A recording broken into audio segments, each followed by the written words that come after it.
bit different of a project. This is a 950 roller harrow.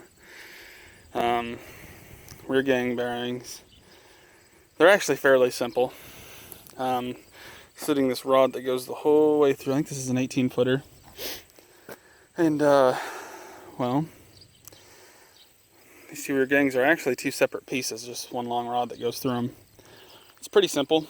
I just had it on the ground. I did 2 bolts here, 2 bolts there, 2 bolts over there.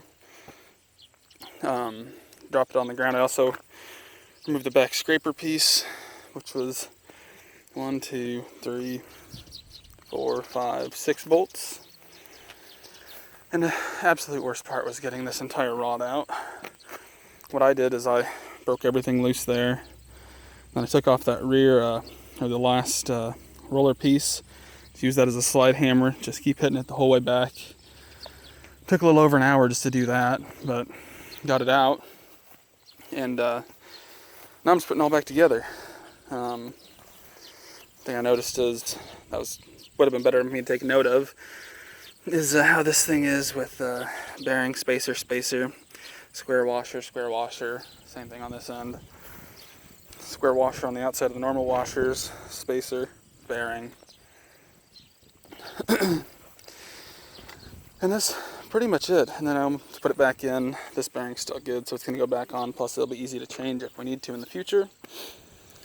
I'm just going to get it back assembled, roll it back under, pick it up, roll it under, drop it down, bolt it back on. Scraper bar is pretty easy to put back on. The front, I believe, is pretty similar. Yet again, one long rod. It's got 4 sections. But if I was going to do it, I would do the exact same way I just did it, except I'd roll it out to the front, which in that instance I'd probably just use hydraulics to pick it up. So you just have 2, 4, 6, 8, 10 bolts. And the scraper bar is the same, really. Just bolt it on a little bit differently. Then I would just use hydraulics, roll it forward.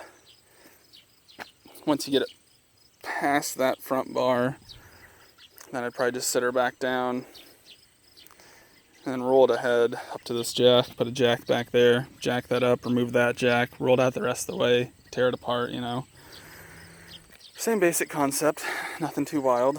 Yeah, that's kind of how I did it. It seemed like a pretty simplified way. If you had a forklift, it'd be a hell of a lot easier. But I do not.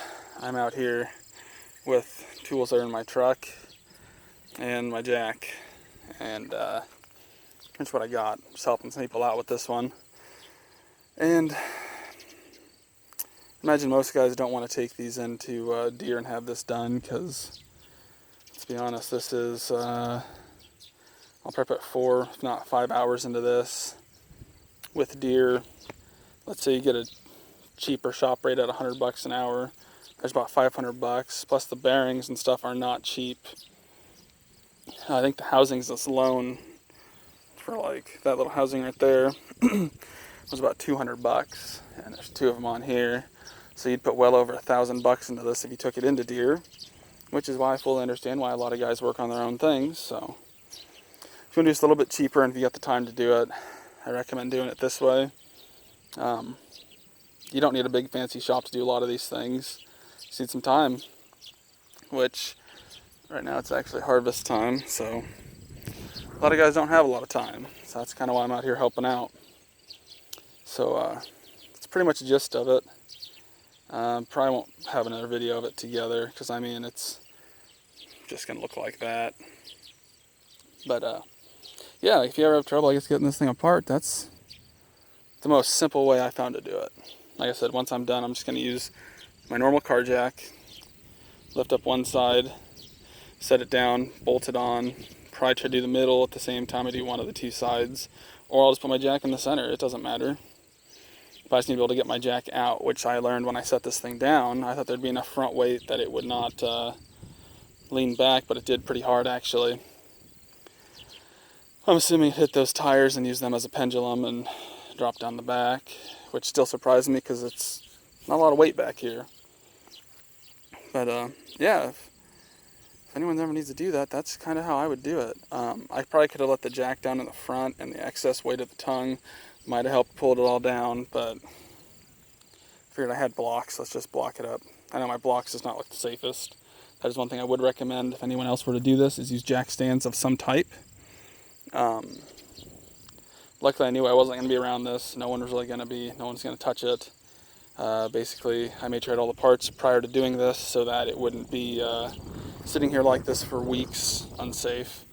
And yeah, that's pretty much it. I mean, other than from a safety aspect of me using those boards, that's about the main thing I think I would change, is use jack stands.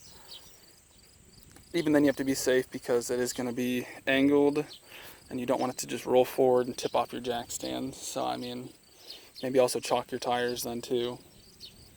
If not, put blocks in front of the front roller. But yeah, I'll just quit talking, and that's pretty much how you do it. It's pretty simple. Thanks for watching.